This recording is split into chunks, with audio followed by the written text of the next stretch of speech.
Almost anything you see is going to be something that you could have, including a whole bunch of different knobs. I think I have 16 like so. I also have pegboard and accessories.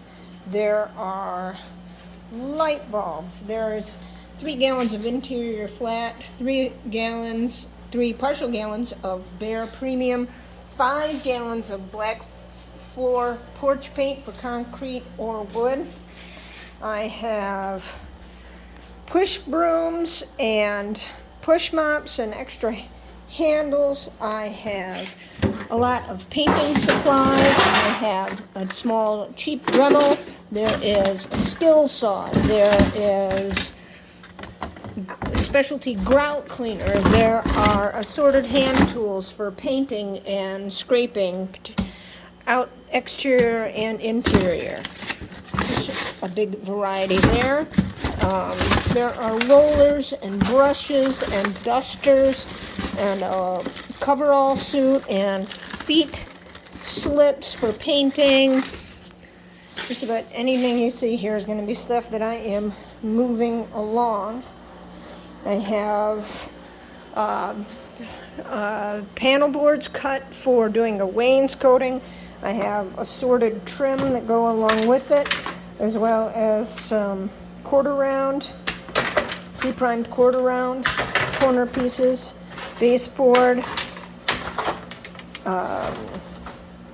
electric conduit wall thingy. There's a cordless drill by Craftsman. I have an elliptical machine. There's insulation, 2-inch greenboard foam insulation. There's some assorted fiberglass insulation, a ratty shelf that's good for a basement space. There are fans. I have 3 different kinds of fans. I have a ceramic wall heater that's great in a wet space. It's about 18 inches by 24 inches. And it's ceramic. It attaches to the wall. It's water safe and can be used in a bathroom. Assorted fans.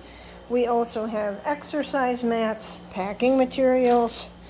There are, from my fitness business stuff that I am moving out, are some nice quality Mexican blankets still in the wrappers. Yoga stuff, hiking cleats, yak tracks, hand warmers, lots of hiking poles and accessories. I've got a portable outdoor propane heater. Again, if there's anything you see, way too many Christmas decorations and more.